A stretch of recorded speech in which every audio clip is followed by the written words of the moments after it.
Spain holds a special place in my heart, and when I returned for the third time, I never expected to have such visceral emotions when I walked the streets of Sevilla, where I had spent a semester studying.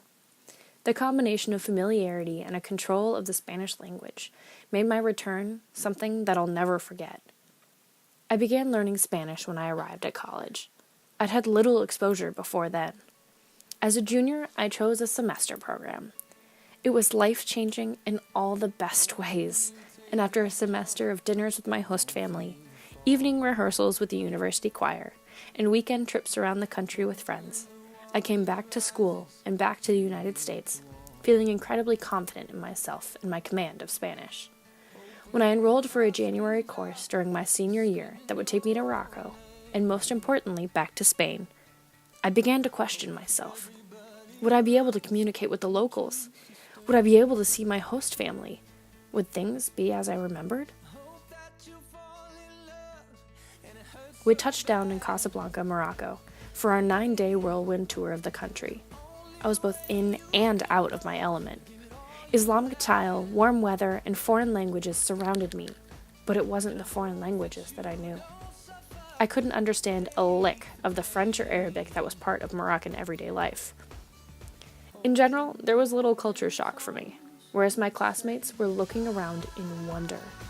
For some, they'd never been abroad alone. For me, I'd never been abroad with people I knew. I absolutely loved Morocco. I rode camels, bartered for a rug, had a snowball fight, and danced in the desert. I toured tanneries and pottery workshops, met Berber nomads, and navigated the winding Medinas. However, I was itching to get back to Spain. As soon as we landed at the port, my heart swelled. My classmates understood my excitement, and they made sure that I was the first of us to step foot on Spanish soil. The first night in Spain, we were in Sevilla, and I grabbed one of my friends, told him, "Let's go." We wandered. I had no path planned. I had no specific route I was taking. My feet took me where I needed to go, and standing on the Puente de Triana, the bridge that separates the city center from its suburbs and gives the perfect view of all the best landmarks, I felt more content than I had in a long time. Life was familiar again. We spent 3 days in Sevilla during January, and when our bus pulled away from the city, I could almost feel my heart breaking. I had returned to my favorite sites, ate at favorite restaurants, and had spent an evening catching up with my host family from the year previous. Leaving Sevilla meant that I was leaving home again, and I was shocked. I thought that I wasn't going to love this city as much as I had the year previous, because my best friends from my semester program weren't with me. Happily, that wasn't the case.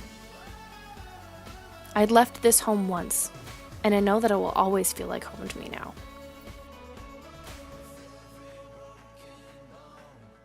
We continued our tour around the country of Spain, and many cities were a trip down memory lane for me.